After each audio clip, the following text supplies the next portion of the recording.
हरियाणा की हर अपडेट के लिए बेल आइकन दबाएं और सब्सक्राइब करें STV हरियाणा न्यूज। नमस्कार, प्राइम टाइम डिबेट में आपका स्वागत है। आपके साथ मैं हूं खालिद हसन। किसानों का आंदोलन 15 दिन से लगातार जारी है। केंद्र और किसानों के बीच बैठकें भी हुई, लेकिन इन बैठकों से कुछ भी नहीं निकला। कृषि कानूनों को लेकर अभी भी पेच फंसा हुआ है। आखिर में आकर केंद्रीय मंत्री ने आश्वासन दिया कि वो कानूनों पर चर्चा के लिए तैयार हैं, तो इस पर भी सरकार के जो है वो किसानों के निशाने पर आ गई।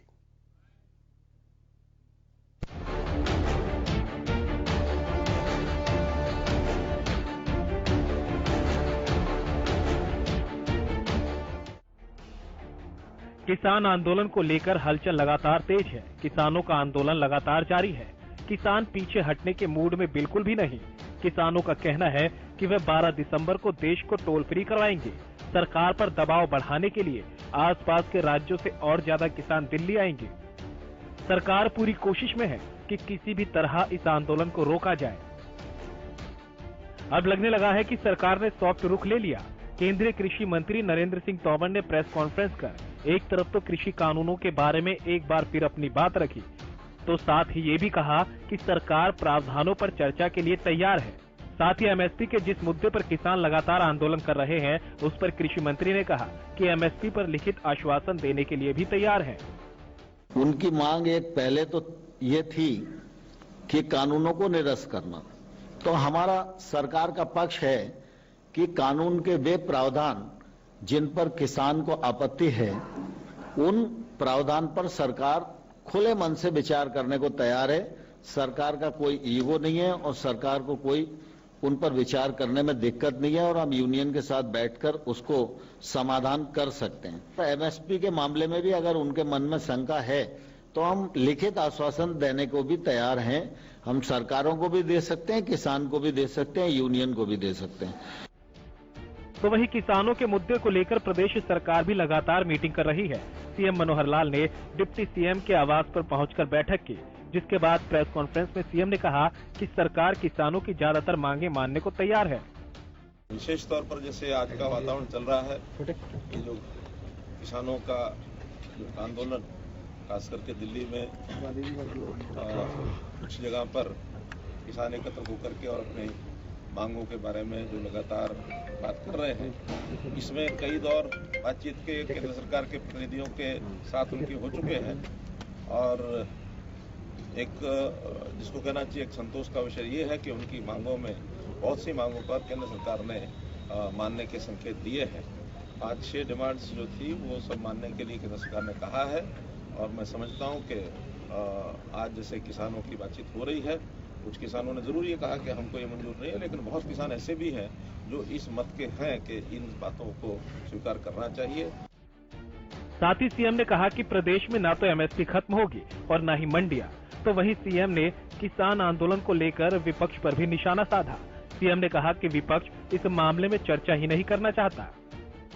जहाँ तक कांग्रेस की बात है, वो लोग तो बात करने के लिए, चर्चा करने के लिए तैयार नहीं है, भाग खड़े हुए हैं और वो किस मुंह से वो चर्चा करेंगे, क्योंकि जो कुछ उनका व्यवहार रहा है वो सब जनता जानती है और सारे जगत जानता है कि ये सारे जो विषय थे ये उनके समय में ही खड़े हुए थे और उनके विषय के जितने भी ये जो कानून के अंदर परिवर्तन किया जाए और APMC में भी कानून में बदलाव किए जाए, ये उनके नेता सारे कह चुके हैं। शरद पवार जब कृषि मंत्री थे उस समय भी ये सारी बातें उन्होंने कही।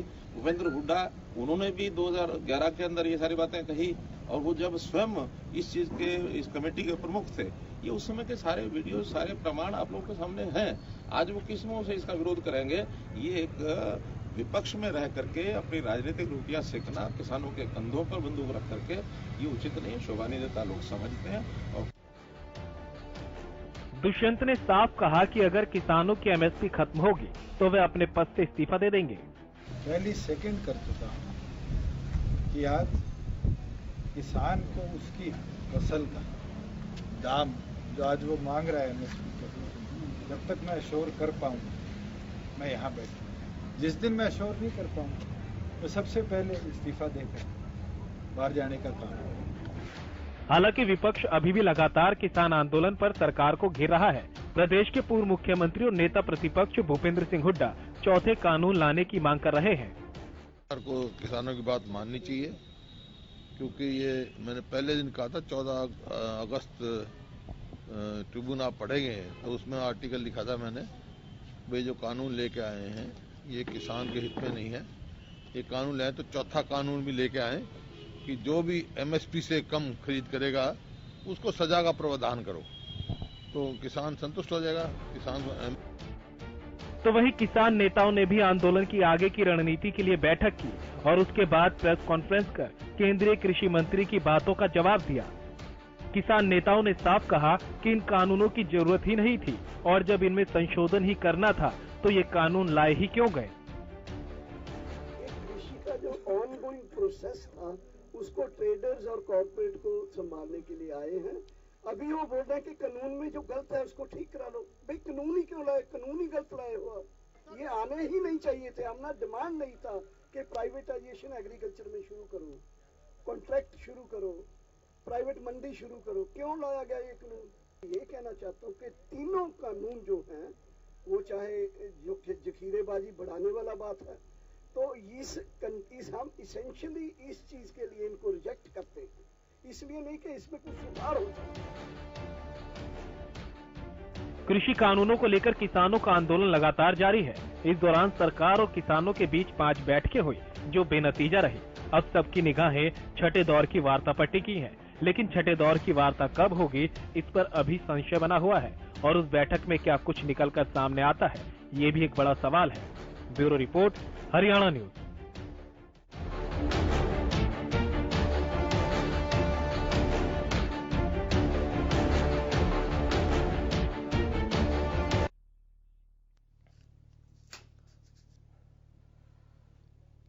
तो 15 दिनों से जो किसान हैं वो दिल्ली के बॉर्डरों पर डटे हुए हैं। एक तरफ सरकार कह रही है कि जो प्रस्ताव हमने भेजा है उस पर किसान विचार करें, तो किसान कह रहे हैं यस और नो, जल्द जवाब दो। इस चर्चा को आगे बढ़ाएंगे। अपने सारे मेहमान से आपको पहले मिलवा देते हैं। हमारे साथ बीएस मान कांग्रेस माफ कीजिएगा किसान नेता हैं, अमरदीप बराड़ प्रवक्ता हैं कांग्रेस के, वो भी जुड़ चुके हैं, रजवंत डहिनवाल प्रवक्ता एनएलओ वो भी जुड़ चुके हैं, और थोड़ी देर में वीरेंद्र चौहान प्रवक्ता बीजेपी भी जुड़ेंगे। आप तमाम गेस्टों का बहुत बहुत स्वागत है। लेकिन उससे पहले हम सबसे पहले रुख करना चाहेंगे हमारे संवाददाता राजा पटेल की तरफ, जो राजा पटेल इस वक्त सिंगू बॉर्डर पे हैं, और उन्हीं से जानना चाहते हैं कि राजा, एक तरह से सरकार ने साफ कहा है कि जो प्रस्ताव हमने दिए हैं उस पर आप दोबारा विचार कीजिए, यानी गेंद जो है अब किसानों के पाले में सरकार ने डाल दिया है। अभी वहां लोगों का क्या रिएक्शन है, क्या कह रहे हैं जो धरने पर बैठे हैं किसान? होटल जाना था, थक गए सुबह से।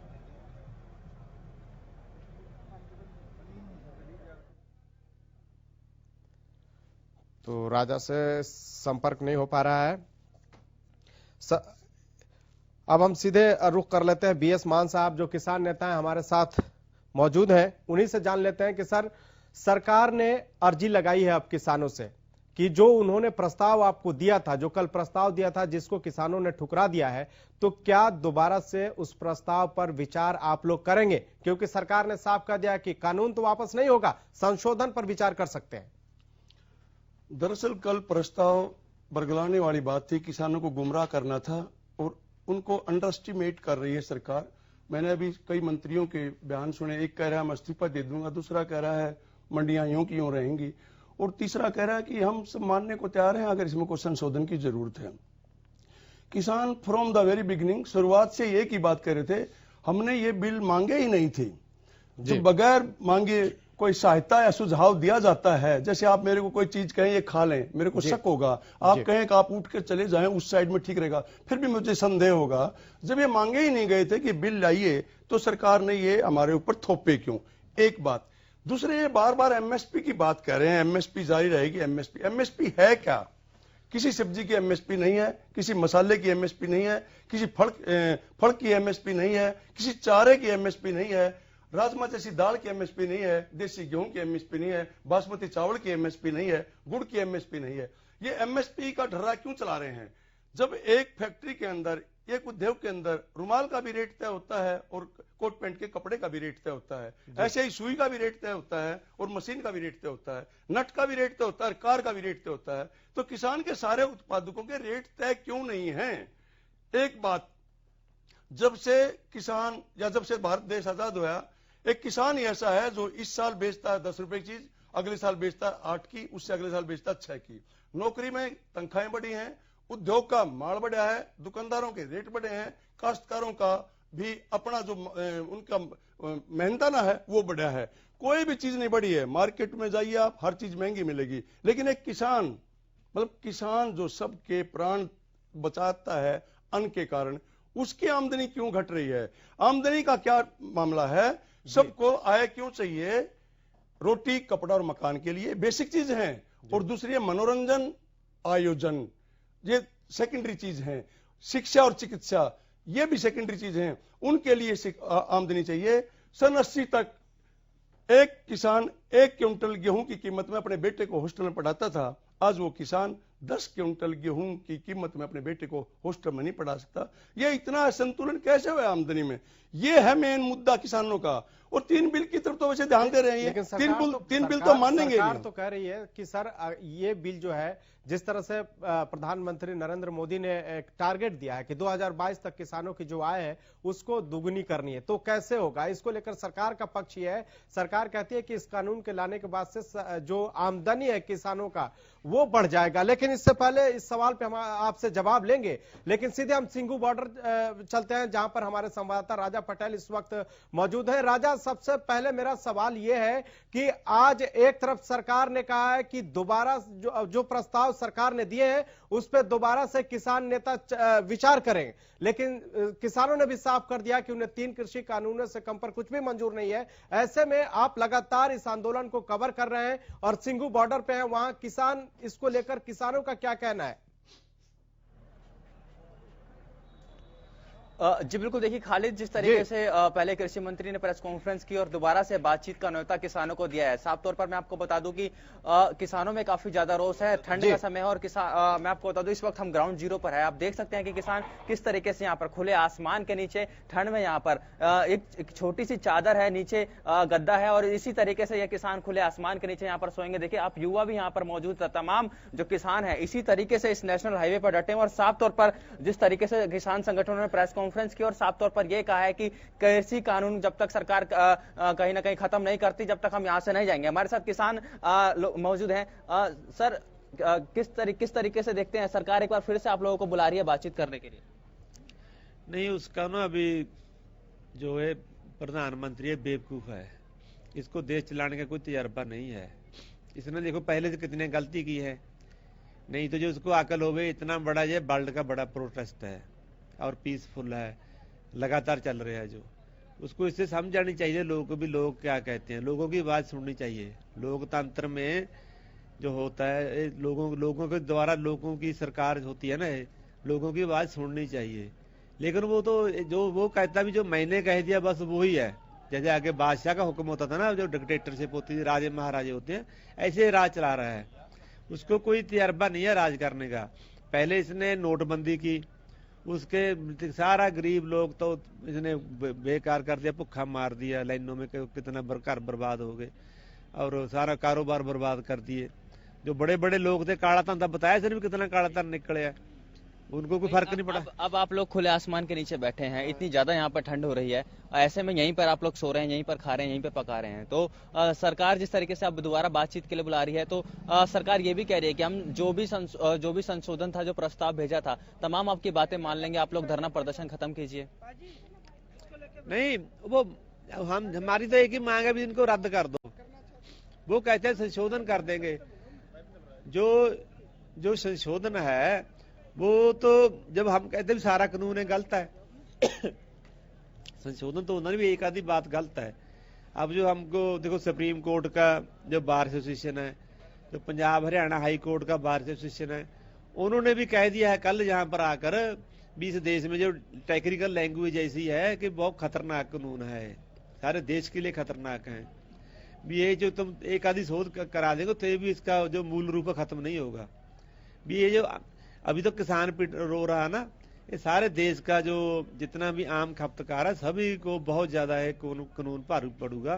ये तो मोदी ना जो इसके पालतू घराने हैं ना, अडानी अंबानी जैसे, उनको ये रोटी है जो हमारी थाली है उसको ये भी उसको पेट कर रहा है भी, तुम इसका भी जो अपनी मनमर्जी का मूल्य ले। हाँ, तो आप लोग यहाँ पर डटे हुए हैं इतनी ठंड में, आप लोगों का यही कहना है कि जब तक कानून सरकार खत्म नहीं करती इसी तरीके से आप लोग यहाँ पर? हम डटे रहेंगे। हमारे कितने किसान रोज मरते हैं, कोई बात नहीं, हम उनको शहीद का दर्जा देते हैं, लेकिन सभी चढ़ती कला है, सभी इसीलिए आए हैं, सब घर बार के कह के हैं भी आप हम मरेंगे जहाँ एक कानून वापस होंगे बस। कोई बात नहीं, कहाँ तोड़ेंगे जे जथाबंदियां फैसला करने तो कहाँ भी तोड़ेंगे दिल्ली के। ठीक है राजा, आप लगातार नजर बनाए रखिए और हम आपके पास अपडेट के लिए भी आते रहेंगे। आप हमारे साथ जुड़े इसके लिए आपका बहुत बहुत शुक्रिया। लेकिन सवाल यह है कि आखिर इस समस्या का समाधान कैसे निकलेगा, क्योंकि ठंड बढ़ती जा रही है और ऐसे में किसान अपनी मांगों पर डटे हुए हैं। हमारे साथ कांग्रेस के प्रवक्ता भी अमरदीप बराड़ लगातार जुड़े हुए हैं। अमरदीप, आपसे ये जानना चाहेंगे कि इस कानून को लेकर कांग्रेस का क्या नजरिया है, और जिस तरह से आज सीएम ने भी कहा कि जब भूपेंद्र हुड्डा जी जब कमेटी में थे उस समय वो भी कहते एमएसपी का विरोध करते थे, तो ऐसे में अब एमएसपी को लेकर कांग्रेस क्यों है तौबा मचा रही है?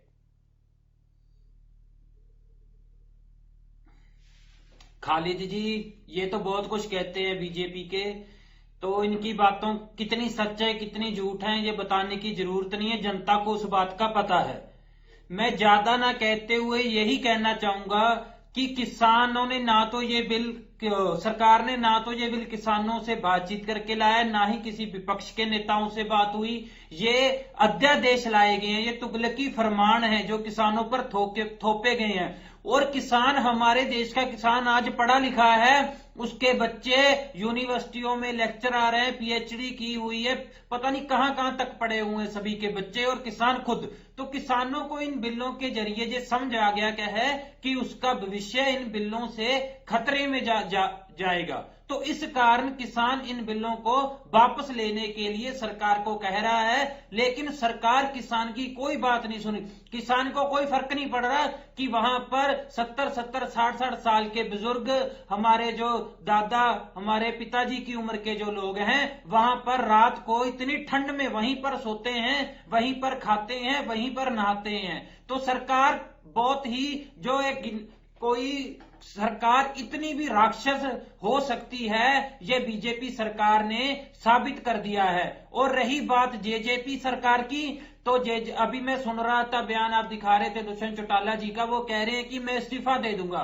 दुष्यंत चौटाला जी को मैं बताना चाहता हूं कि उनकी पार्टी में जिन विधायकों को किसानों की चिंता थी उन्होंने चेयरमैनशिप से इस्तीफा दे दिया है, और जो निर्दलीय विधायक थे उन्होंने भी इस्तीफे दे दिए हैं। तो ये सिर्फ जेजेपी पार्टी दो ही लोगों की रह जाएगी। इसमें एक तो दुष्यंत चौटाला जी खुद, एक उनकी माता जी, और जेजेपी पार्टी में कोई नहीं रहेगा। जिनका जमीर जिंदा है, जो किसान के बेटे हैं, किसान की खाते हैं, वो इनका साथ नहीं देंगे। और मैं दुष्यंत चौटाला जी से भी ये कहना चाहता हूं कि आपका बैकग्राउंड सभी को पता है, हमारे पास कोई नहीं है, नहीं तो ये जरूर आपका रिएक्शन लेते हैं। लेकिन हमारे साथ रजवंत डाइनवाल के प्रवक्ता है, वो भी जुड़े हुए हैं। रजवंत जी, सबसे पहले मेरा सवाल यह है कि कल आपके जो नेता हैं अभय चौटाला, वो गए थे किसानों से मिलने, उन्होंने समर्थन भी दिया और यह भी बात कहा कि अगर किसानों ने कहा तो सबसे पहले इस्तीफा देंगे। और जेजेपी के नेता और डिप्टी सीएम दुष्यंत चौटाला भी कह रहे हैं कि अगर एमएसपी पर कोई खतरा अगर किसानों के आता है तो वो इस्तीफा दे देंगे। तो सवाल यह है कि सिर्फ इस्तीफे की राजनीति हो रही है या फिर इस्तीफा देना भी है? देखिए खालिद जी, अगर बात हम किसानों की करें तो चौधरी हवेश सिंह चौटाला, क्योंकि एक्शन और दबाव तो तभी बनेगा ना सर जब एक्शन लिए जाएंगे। मैं बात बता देता हूं, फिर उसके बाद आप कर लेना। चौधरी हवेश सिंह चौटाला जी ने कल भी समर्थन नहीं दिया धरने को। उन्होंने जिस दिन ये आंदोलन हुआ उसी दिन अपना समर्थन दे दिया। नहीं, कल गए थे, कल गए थे वो बहादुरगढ़ टिकरी बॉर्डर पे कल गए थे। मजबूरी थी, उनके बच्चों की शादी थी, ठीक है। और शादी से फ्री होते ही उन्होंने किसानों से मिलने का बात हुई, और उन्होंने दल बल हजारों कार्यकर्ताओं के साथ उन्होंने किसानों को समर्थन दिया। इससे पहले हमारी पार्टी के शीर्ष नेता प्रदेश अध्यक्ष जी वहां पे किसानों के साथ मौजूद रहे। तो चौधरी अभय सिंह चौटाला किसान परिवार के जुड़े हुए हैं, वो किसानों की पार्टी से संबंध रखते हैं। उन्होंने ये कहा है कि मैं राजनेता बाद में हूं, पहले मैं किसान हूं। और किसान अगर मेरे इस्तीफा, अगर किसान अगर चाहेगा कि इस्तीफा अगर कोई पार्टी दे, तो अगर वो विधायकों से इस्तीफा मांगता है तो सबसे पहले इस्तीफा मैं दूंगा। तो उनकी नीयत बिल्कुल साफ है, क्योंकि वो किसान हितैषी हैं, वो किसानों के लिए कुछ भी करने को तैयार हैं। इसमें सरकार की नीयत की बात अगर करें तो सरकार की नीयत ठीक नहीं है, क्योंकि सरकार की सबसे बड़ी कमी यह है कि जिस व्यक्ति के लिए, जिन लोगों के लिए कानून बनाया है, वो लोग ही अगर इस कानून से खुश नहीं है तो फिर इस कानून बनाने का फायदा क्या हुआ।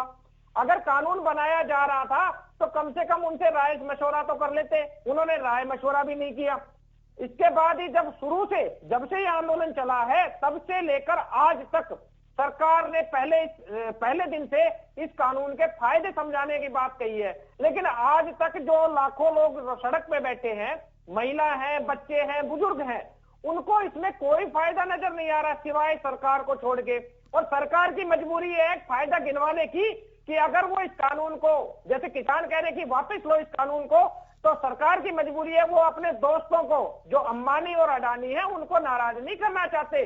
ठीक है, सरकार उनको बीएस मान साहब लगातार हमारे साथ बने हुए हैं, किसान नेता, उन्हीं से समझ लेते हैं कि क्या, जैसे सरकार ने आप लोगों को प्रस्ताव दिया, एमएसपी की आप लोग मांग कर रहे थे, एपीएमसी को मजबूत करने की मांग कर रहे थे। सरकार कह रही है कि अगर आप चाहते हैं तो आपको लिखित आश्वासन देंगे। इसके अलावा जो एसडीएम तक की बात आ रही थी, अब ये बात निकल के आ रही है कि आपको अदालत भी जाने का अधिकार सरकार देने के लिए तैयार है। लेकिन सर फिर पेच कहां फंस रहा है, क्योंकि 15 दिन हो गया और किसान इस ठंड में ठिठुर रहे हैं, कब तक चलेगा इससे?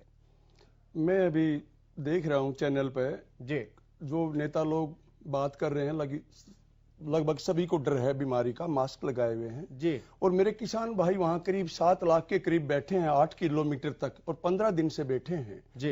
एयरपोर्ट पे फ्लाइट 2 घंटे लेट हो जाए, हाय तौबा मच जाती है। बस अड्डे में बस छूट जाए या स्टेशन पर रेल, हाय तौबा मच जाती है। वो बुजुर्ग किसान जिनमें 50% 70 साल से ऊपर के हैं, 15 दिन से भूख में, धूप में, प्यास, ठंड में, और सुबह ठंडे में नहाते हैं, बीमार भी हो रहे हैं, सड़क पर पड़े हैं पशुओं की तरह, जैसे पशुओं को घेरा जाता है जी। और सरकार कह रही है कि हम बुला रहे हैं। सरकार शायद ये भूल गई है कि लोकतंत्र में मतदाता मालिक होता है, क्योंकि वो अपॉइंट करता है विधायक और सांसद को, और जो विधायक और सांसद होते, मंत्री होते हैं, वो सर्वेंट होते हैं, और सर्वेंट मालिक को बुला नहीं सकता, मालिक के पास जाना होता है। क्या प्रॉब्लम है? वो बुला सकता है ब्यूरोक्रेट को, वो बुला सकता है एम्प्लॉय को, लेकिन मतदाता को नहीं।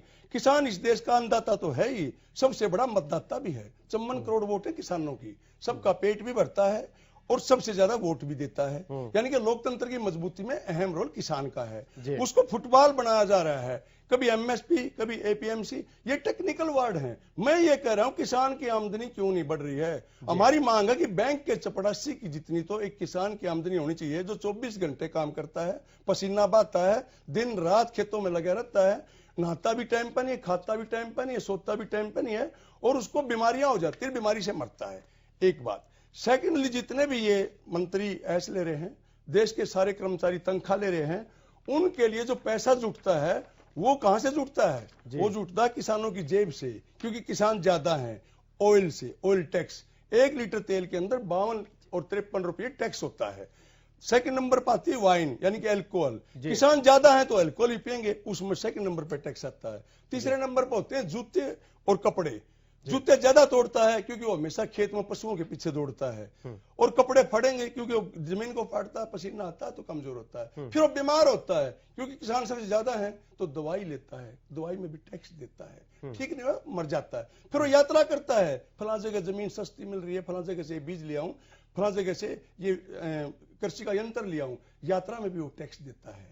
और जितने भी गुड्स व्हीकल हैं इंडिया के अंदर, मैं आपको बता दूं, उनमें 90% किसानों के हैं। उसमें डीजल कंज्यूम होता है, टैक्स देता है, उनको खरीदता है, टैक्स देता है। उस टैक्स से ही सभी की तनख्वाह जुटती है, लेकिन कोई कर्मचारी, अधिकारी या सरकारी मंत्री उसके बारे में सोच नहीं रहा। अगर वो गरीब क्यों है, मुद्दा यहाँ पे है। ठीक है, हम इस बात पे चर्चा लगातार जारी रखेंगे।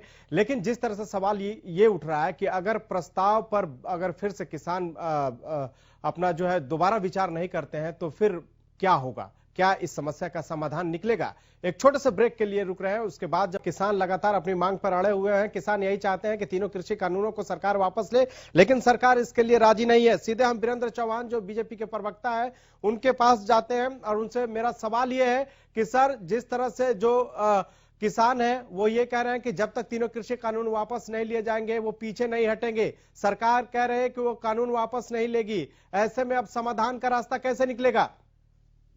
देखिए, चाहे कृषि हो, चाहे अर्थव्यवस्था का कोई दूसरा क्षेत्र हो, उसमें बैंकिंग है, उद्योग है, वो 1952 में जिस तरह चलते थे, 1960 में जिस तरह चलते थे, 2020 में ठीक वैसे चल नहीं सकते।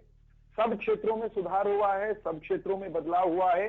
कुछ लोगों ने, मैं कांग्रेस को दोष सबसे अधिक दूंगा, एक सुनियोजित षड्यंत्र के तहत किसान को मंडी का गुलाम बनाए रखने के लिए, पीछे पुरानी व्यवस्था में उसको जकड़े रखने के लिए, उसको आगे बढ़ने के उसके रास्ते न खुले, ऐसा षड्यंत्र रचा कि कृषि क्षेत्र में लंबे अरसे से। अमरदीप जी आते हैं, थोड़ा सा 1 मिनट मुझे पूरा करने जी आप सर पूरा कीजिए। आएंगे अमरदीप जी आपके पास, प्लीज सर बोलिए, आप वीरेंद्र जी बोलिए। तो लंबे अरसे से कृषि क्षेत्र में कोई सुधार हुआ नहीं था, छोटी छोटी किसान की जोत रह गई है, आमदनी बढ़ाने के रास्ते खुल नहीं रहे थे। जब से नरेंद्र मोदी जी की सरकार आई है, किसान की आय बढ़े, किसान को नए नए अवसर मिले, किसान के खाते में सीधे भी कुछ अगर जा सकता है 6-6 हजार रुपए सालाना, इस तरह से अनेक उपाय इस सरकार ने किए हैं। ठीक है, सरकार किसानों की आय बढ़ाने के लिए उपाय आपने सबको बहुत समय दिया, मुझे बोल लेने दीजिए। आधा घंटा मैंने केवल सुना है। ठीक है, सरकार ने ये 3 कानून बनाए, किसानों को मंडी में ही फसल बेचनी है, इस तरह की गुलामी जिसका विरोध बड़े दिग्गज किसान नेता अपने जमाने के महेंद्र सिंह टिकैत और कई सारे संगठन भी करते थे, उस गुलामी से आजादी दिलवाने के लिए 3 नए कानून बनाए। उसमें एक कानून तो ये कहता है कि आप मंडी में फसल बेचने के लिए बाध्य नहीं है, आप वहां बेचना चाहते हैं बेचिए, लेकिन अगर आप नहीं बेचना चाहते तो आपको हम मजबूर नहीं करेंगे, आप बाहर भी बेच सकते हैं। दूसरा एक कानून, इस देश में कॉन्ट्रैक्ट फार्मिंग हो रही थी, लेकिन कॉन्ट्रैक्ट फार्मिंग में किसान की जमीन पर किसी की नजर ना चली जाए, उसकी व्यवस्था, उसको अगर उसके साथ कुछ गड़बड़ होती है तो वो कहां जाकर किसका दरवाजा खटखटाए, ऐसी सारी व्यवस्थाएं कॉन्ट्रैक्ट कृषि संबंधी कानून में इस सरकार ने की हैं। वास्तव में तीनों के तीनों इसके साथ ही एसेंशियल कमोडिटी एक्ट पर भी तो बता दीजिए। मैं बताया, उस पर भी तो बताइए सर, कि किस तरह से आपने भंडारण करने की व्यवस्था की छूट दे दी है। आप सोचिए कि आज जैसे आलू प्याज के हिसाब से समझ सकते हैं कि किस तरह से बाजार में स्थिति पैदा की जाती है, किल्लत की, और उसके बाद से फिर कमाई की शुरुआत होती है। आपको समझना पड़ेगा कि सर हम तो समझ ही रहे हैं। ठीक है, आपके इस प्रश्न में अमरदीप बराड़ से जवाब ले लेते हैं। आपने जो कांग्रेस किसानों को गुलाम बनाकर रखा कांग्रेस ने, अमरदीप क्या किसानों ने कांग्रेस को गुलाम बनाकर रखा?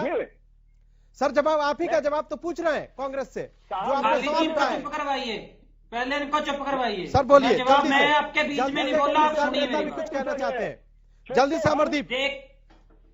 देखिए जी, मैं बताता हूँ क्या कांग्रेस ने किसानों के लिए क्या किया है। इन्होंने क्या किया, इनके प्रधानमंत्री श्री नरेंद्र मोदी जी 2014 से लेकर 2019 तक उनका प्रतिदिन 3 करोड़ रुपए का खर्चा है जो इन्होंने एडवर्टाइजमेंट पर किया है।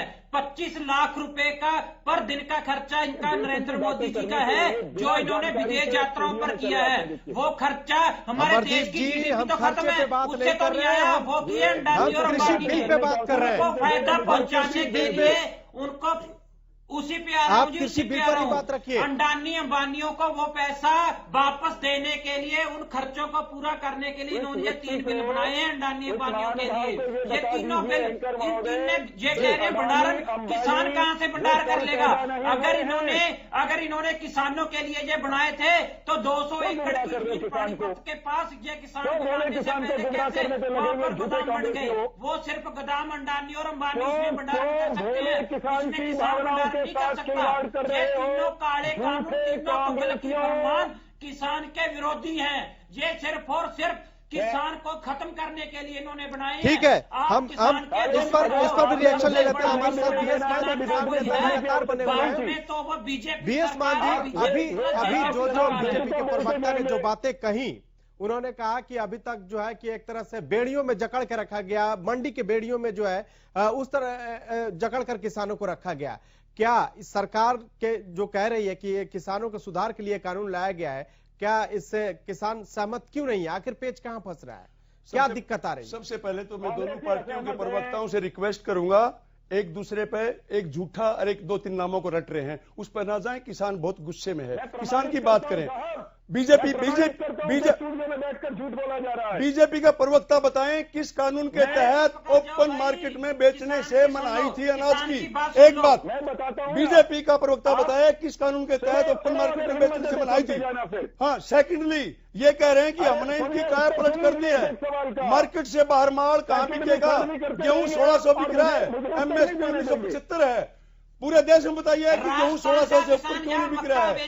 400 रुपए कम बिक रहा है एमएसपी से। आप कह रहे सुधार की बात कर दी हमने, इन डिंगों से बात नहीं बनेगी। सच्चाई बात ये, किसान को भड़काया जा रहा है, उसको भटकाया जा रहा है, उसको ट्रकाया भी जा रहा है। अरे स्टोर की नहीं, जमाखोरी क्या होती है? जमाखोरी होती है शहर बाजार में महंगाई जनरेट करना और मोटी लूट करना। ये जमाखोरी की छूट करके अपने आम उपभोक्ता को काम किया। किसान को नहीं, सभी उपभोक्ताओं को जो सूखी सब्जी खाते हैं, दाल खाते हैं, उनके लिए। और ये एक एक करके सर एक एक करके बोले कि लोगों तक आवाज सही से पहुंच पाए कि आखिर आप किस मुद्दे पे चर्चा कर रहे हैं। सर के मुद्दे से और ये प्रधानमंत्री के खर्चे और उसके गाड़ी, ये इससे काम नहीं है। किसानों पे बात कीजिए ना। एक तरीका बताइए, किसान की आमदनी बढ़ गई है 3 महीने में किसी की भी, एमएसपी से 400 रुपए कम बिक रहा है। क्यों? आप कह रहे हो महंगाई, हमने उसकी हालत सुधार दी है। और आप कह रहे हो पहले उसको गुलाम बनाया गया था। किसान को कभी गुलाम नहीं बनाया गया, किसान को कभी गुलाम नहीं बनाया। किसान राजा है, राजा ही रहेगा। कई बार भटकाया जाता है, उसको लूटा जाता है, शोषण किया जाता है। ठीक है, जुबान का ऐसा यूज नहीं किसान।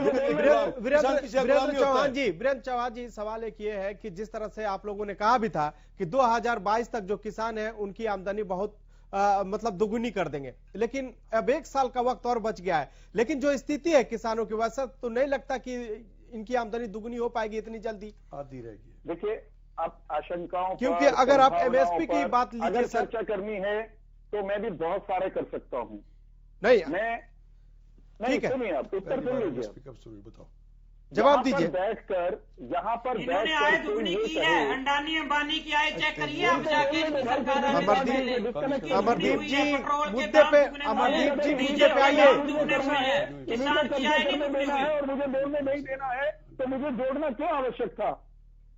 अमरदीप जी, कांग्रेस ने भी एमएसपी खत्म करने की वकालत की थी, उस पर क्या राय है आपकी? उस पर भी तो बताइए। आप दोनों जब सत्ता में होते हो तो अलग नीति होती है और सत्ता के बाहर होते हो तो अलग नीति होती है। सरकार के हित जो है, सरकार जो है किसानों के हित में कब सोचेगी? कांग्रेस ने लिखा नहीं है, उस समय आप आवाज उठी थी 2010 में, 2013 में। यही बोलेंगे क्या? आप लोग एक नीति पे तो रहा कीजिए कि जब आप विरोध में होते हो तो कुछ और नीति होती है, सत्ता में होते हैं तो कुछ और नीति होती है। कृषि कानून को लेकर हम बात कर रहे हैं। हमारा मकसद यह है कि साफ मैसेज जाए कि किसान हित में ये बिल है या नहीं है। अगर है तो बीजेपी प्रवक्ता बताएं कि कैसे है, नहीं है तो किसान नेता बताएं कि कैसे है, नहीं है। लेकिन इस लड़ाई से तो कुछ निकल के नहीं आएगा ना। लोगों के सामने जो मैसेज जाना चाहिए वो नहीं जा पा रहा है। वीरेंद्र चौहान जी, लगातार आप जो बात रख रहे हैं उसको कंटिन्यू कीजिए और लोगों को समझाइए कि ये जो बिल है कैसे किसानों के हित में है। क्योंकि किसान, अगर किसानों के हित में होती है ये बिल, तो कोई भी किसान आज दिल्ली के बॉर्डरों पर नहीं बैठा होता। देखिए खालिद, एक सरल बात आप भी जानते हैं, सारा देश और किसान भी जानते हैं, गांव में एक गली बनानी हो तो उस गली को बनाने में एक पूरे कुनबे में भी सर्वसम्मति नहीं होती, आम सहमति। सबके सब किसान इस बिल को सही मान लेंगे या समझ लेंगे, ये कतई आवश्यक नहीं था। देश में बड़ी संख्या में क्या सरकार ने इस बिल को बनाने में जल्दीबाजी कर दी, इसलिए किसान नहीं मान रहे? खालिद सुनिए जरा जी, मुझे पूरा कर लेने दीजिए। ठीक है, मैं ये कह रहा हूं सबके सब हमेशा सहमत हो जाएं, ऐसा प्रजातंत्र में संभव नहीं है। ने जो कानून बनाया उसको और बेहतर भी बनाते, तब भी राहुल गांधी जी ने कृषि का क नहीं पता, वे यही कहते कि सर राहुल गांधी जी की तो बात ही छोड़ दीजिए, उनकी तो बात ही नहीं है। हम पूरे देश ने देखा कि कैसे जब कृषि कानून पास हो रहा था तो कौन कहा था, ये तो छोड़ ही दीजिए। और किस तरह का क्या है इसकी तो मैं बात ही नहीं कर रहा, मैं बात कर रहा कि अगर ये फायदे में है तो कैसे है, और किसानों को आप लोग क्यों समझाने में नाकामयाब रहे। खालिद, हम तो समझा रहे, देश में बड़ी संख्या में किसान इस कानून के पक्ष में है। जो लोग आंदोलन कर रहे हैं उनके चेहरे देखिए जरा। एक लाभ बताइए किसानों को इस बिल से, एक लाभ। एनएसी में बैठते थे वामपंथी, ये लोग क्या लगातार नरेंद्र मोदी के खिलाफ झूठा प्रचार नहीं कर रहे? ये लोग, यही लोग शाहीन बाग में बैठे थे, हन्नान मोला से लेके और योगेंद्र यादव तक, यही लोग वहां मुसलमानों को कह रहे थे तुम्हारी नागरिकता चली जाएगी, तबाही आ जाएगी। सोनिया गांधी झूठ बोल रही थी, ठीक वैसी बातें ये लोग अब कह रहे हैं। सरकार ने स्पष्ट किया है, एक भी किसान की जमीन की एक भी इंच की तरफ कोई जो कॉन्ट्रैक्ट फार्मिंग कराने वाला है वो देख नहीं सकता। वो तो वैसे भी नहीं देख सकता, तोड़ सकता है। इतना कमजोर नहीं है किसान, कोई सरकार भी नहीं देख सकती। नो नो, फायदा बताइए, फायदा बताइए, एक लाभ बताइए। आप कैसे धमकी दे रहे हो, अब देख नहीं सकता? आप कौन होते बचाने वाले? हम किसान मालिक हैं जमीन के। नो नो नो, हमने कभी नहीं कहा ये, हमने कभी नहीं कहा। एक फायदा बताइए, इन बिलों का एक फायदा बताओ, एक फायदा बताओ। किसान की जमीन की तरफ कोई नहीं देख सकता, एक फायदा बताओ। किसान की तो जमीन की तरफ कोई नहीं देख सकता। अरे पगड़ी वाले भाई, एक फायदा बताओ। अंबानी अडानी, अरे भाई इतना आप ही कह रहे हो कमजोर नहीं है किसान, मैं भी कहता हूं मैं किसान का बेटा हूं। फायदा बताइए बिलों से। जमीन की तरफ निगाह करके देख ले, और हमने कानून में इसका प्रावधान किया है। फिर क्यों गुमराह कर रहे भोले किसान को कि तेरी जमीन चली जाएगी? फायदा बताइए। गाड़ी चिल्लाने वालों को बताता हूं मैं, सस्ता हो गया है, गेहूं सस्ता हो गया, 400 रुपए क्विंटल। ठीक है, रजवंत कहनवाल भी हमारे साथ प्रवक्ता एनएलओ के जुड़े हुए हैं लगातार। रजवंत जी, सबके साथ अंबानी की तस्वीरें। चौहान जी प्लीज रजवंत जी से भी मुझे सवाल लेने दीजिए। रजवंत जी, क्या कृषि कानून पर कांग्रेस और बीजेपी दोनों राजनीति कर रही है? ये सारा मिल जाएगा। खालिद जी, अगर बात करें किसानों की और अगर बीजेपी और कांग्रेस की, तो निश्चित तौर पर दोनों की दोनों पार्टियां राजनीति कर रही हैं। जब यूपीए 2 के समय में जब ये कृषि कानून आ रहा था तो भारतीय जनता पार्टी ने इसका विरोध किया, कांग्रेस इस बिल को लेके आ रही थी, और अब जब भारतीय जनता पार्टी इस बिल को लेके आई है तो कांग्रेस इसका विरोध कर रही है। आप किसान के तो उसको बीच में कितना पड़ रहा है। आज भारतीय जनता पार्टी किसी भी प्रकार के किसानों की टेसी नहीं है, और कांग्रेस का तो हुआ चेहरा सामने नजर आ गया। अगर ये सच में किसान हितैषी होते और अगर इस बिल का समर्थन में होते तो जो लोग इस बिल के समर्थन में है वो भी तो सड़कों पर आ सकते थे।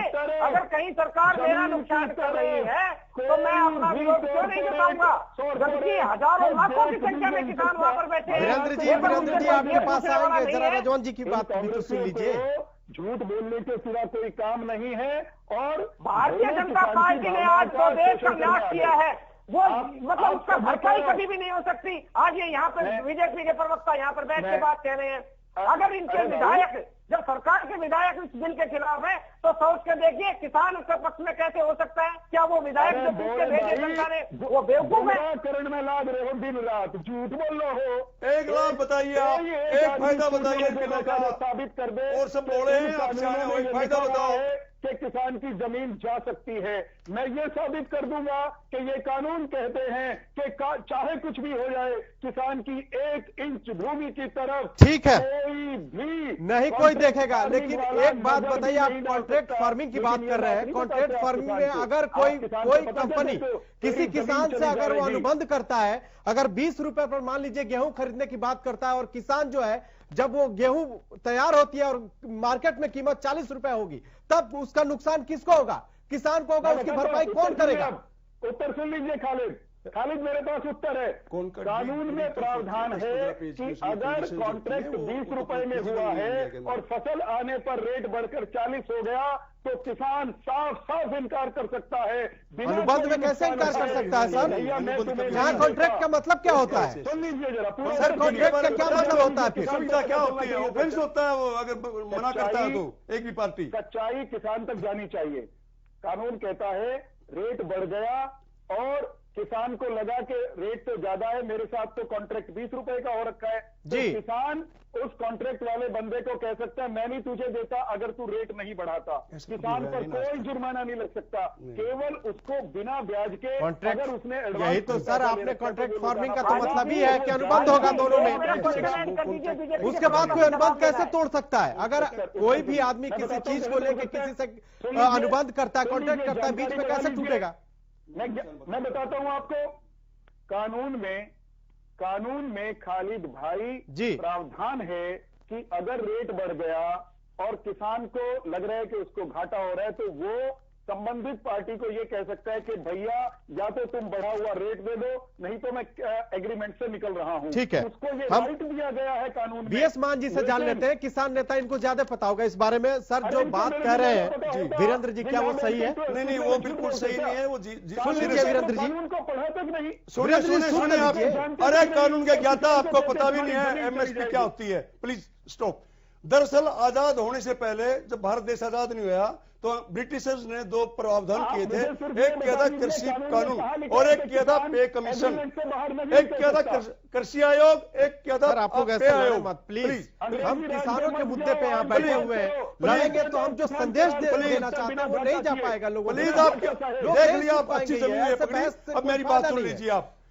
आजाद होने से पहले ब्रिटिशर्स ने दो प्रबंध किए थे, कृषि आयोग और आय आयोग। उनका दोनों का मतलब ये था कि कर्मचारियों की और खेती करने वाले की आय बराबर रहनी चाहिए। अमरदीप बराड़ भी हमारे साथ बने हुए हैं, कांग्रेस के प्रवक्ता हैं। अमरदीप, कैसे इस समस्या का समाधान निकलेगा आप जरा ये बताइए, क्योंकि लगातार कांग्रेस जो है वो किसानों का समर्थन भी कर रही है, लेकिन अगर हरियाणा में देखें तो हरियाणा में कुछ राजनीतिक एक फायदा बताइए, इस समस्या के समाधान के लिए कांग्रेस क्या करना चाहेगी? सिर्फ किसानों का समर्थन देगी या कुछ और भी कदम उठाना चाहेगी? 6,000 रुपए हर किसान के खाते में। मैं खालिद भाई, जो किसान मांग कर रहे हैं कांग्रेस पार्टी उसका समर्थन करती है और ये तीनों कानून रद्द होने चाहिए। मैं ज्यादा इनकी तरह नहीं बोलूंगा, ये बीजेपी के प्रवक्ता, इनका जमीर मर गया है, इनका जमीर खत्म हो चुका है। ये जिस किसान का नीचे घर में पहुंचता है ये उसको मारने की बातें करते हैं। मैं ये तीनों काले कानून रद्द कर दे, ये तीनों काले कानून रद्द कर दे, ये तीनों काले कानून रद्द कर दे, ये तीनों काले कानून ये रद्द कर दे खालिद भाई। यही हमारी मांग है, यही किसान की मांग है। किसान की मांग के साथ ही कांग्रेस पार्टी है, ये झूठे लोग हैं। अंबानी अंबानी के घर भरने के लिए इन्होंने ये काले कानून बनाए हैं। अंबानी अंबानी के घर आपके तोमर साहब ने कह दिया छठी मीटिंग में भी अगर अंबानी अंबानी इस पर बोले तो आप क्या करेंगे? अरे झूठे लोगों, लेकिन जो मुद्दा है जिसके लिए हम बैठे हैं उस पे बात नहीं होगी, यानी आप दोनों मिलकर मुद्दे को भटका रहे हैं। रजवंत जी, क्या दोनों मिलकर इस मुद्दे को भटका रहे हैं? बार बार हम यही सवाल कर रहे हैं, क्योंकि जब भी बात आ रही है किसानों की, ये दोनों अपने में लड़ने लगते हैं और जो मुख्य बातें हैं वो कहीं पीछे छूटता हुआ दिखाई दे रहा है। क्लियर कर देता हूँ, रजवंत जी, एक मंडी की बात करते थे, एक बात और एक मंडी की बात करते थे, लेकिन जब बाजरा बिकने की बात आई तो मुख्यमंत्री महोदय मनोहर लाल खट्टर जी कहने लगे कि राजस्थान का बाजरा हम नहीं आने देंगे, यूपी का बाजरा हम नहीं आने देंगे। अरे मेरे भाई, जब आप एक राष्ट्र एक मंडी की बात करते हो तो कहाँ यूपी, कहाँ राजस्थान? जब आप हरियाणा में पूरे राष्ट्र की बात करते हैं और फिर कभी उनका बाजरा रोकने की बात करते हैं, मतलब इनका हुआ चेहरा सामने आ गया। और सबसे बड़ी बात यह है, इन्होंने ना तो नोटबंदी का फायदा बताया, ना इन्होंने जीएसटी का क्या फायदा है वो बताया। आप लोग लड़े मत, यहाँ पे किसान नेता भी है, उनसे भी जान लेते हैं। प्लीज आप लोग थोड़ा सा शांति बनाए कि जिस मुद्दे के लिए बैठे हैं उस मुद्दे पे सही से बात हो सके। प्लीज थोड़ी सी शांति आप लोग बनाए। हमारे बीजेपी के नेता कह रहे हैं कि किसानों को 6,000 रुपए साल में दिए जाएंगे। किसान जिसके पास 2 एकड़ जमीन है, किसान बंद नहीं हो सकता, क्या फायदा उसका? कहीं से तो बंद होता, सिस्टम तो होता है कोई। वीरेंद्र जी, जवाब तो सुन लीजिए एक बार प्लीज। आप कहते हो कि मौका देंगे हम, सर मौका देंगे। आपने तो कोई बात ही नहीं सुनी, मतलब आप ये सोच कर रहे हैं कि हमें इस मुद्दे पे बात ही नहीं रखना। 1 मिनट से ये मुझे अगर बात रखनी है तो आप जवाब तो दीजिए। आप बैठे हैं सर सरकार में, कहीं नहीं भागेंगे, आप जवाब देने के लिए बैठे हैं। 1 मिनट का उत्तर देना चाहता हूँ। पहले जो सवाल उठा रहे हैं किसान नेता वो सुन तो लीजिए, सुन लीजिए। ये कह रहे हैं कि एक किसान को साल में 6,000 रुपए राहत दे रहे हैं, एक किसान जिसके पास 2 एकड़ जमीन है, साल में 200 लीटर तेल कंज्यूम करता है, जिस पर वो 20,000 रुपए टैक्स देता है, जो 2010 में वो टैक्स देता था 3,000, जब क्रूड ऑयल था 7,000 का और तेल का रेट था 41, अब क्रूड ऑयल है 2300 रुपए का और तेल का रेट है 72। ये है वो लूट, एक किसान से 20,000 लूटो और 6,000 का उसको लॉलीपॉप। सर जवाब दीजिए जल्दी से, इसके बारे में जल्दी से जवाब दीजिए, 10 सेकंड में वक्त नहीं है हमारे पास। इनको केवल गुमराह करना है। मैं ये कह रहा हूं कि किसान को एक स्थान पर राहत नहीं मिलती, किसान को सस्ती बिजली भी देते हैं, किसान को सस्ता खाद भी देते हैं, किसान को बीज पर भी सब्सिडी देते हैं, किसान को इक्विपमेंट पर भी सब्सिडी देते हैं, किसान को अलग अलग तरह से बहुत सारी राहत दे रहे हैं। ये 6,000 रुपए नकद उसके खाते में जा रहे हैं, लेकिन जो नहीं मानते, जिन्होंने नहीं मानना, वो इस बात से भी इनकार करेंगे। पहले खाते में गेहूं जाते थे और पेट्रोल के अब नकद जा रहे खाते, पहले गेहूं जाते थे खाते में, वो देश के अन्य नागरिकों से भी पैसे ही लिए जा रहे हैं। एक किसान 5,000 करोड़ रुपए टैक्स देता है। वक्त की कमी है, वक्त की कमी है सर। आप तमाम मेहमान हमारे साथ जुड़े, इसके लिए सर वक्त की बहुत ही कमी है हमारे पास। प्लीज आप जितने भी मेहमान हमारे साथ जुड़े, इसके लिए आपका बहुत बहुत शुक्रिया। लगातार ये कोशिश हो रही है कि सरकार किसानों को मना ले, लेकिन सरकार है कि वो एक ही बात पे अड़े हुए हैं कि सरकार यस या नो, ये जवाब जल्द दो, क्योंकि ये लगातार किसानों की मांग है। लेकिन अब देखना है, जिस तरह से सरकार ने गेंद किसानों के पाले में रख दिया है, ऐसे में सवाल यह है कि क्या बातचीत की एक डोर जो टूटती हुई दिखाई दे रही है, वो आगे फिर जुड़ने वाली है या नहीं। इस खास पेशकश में बस इतना ही, मुझे दीजिए इजाजत।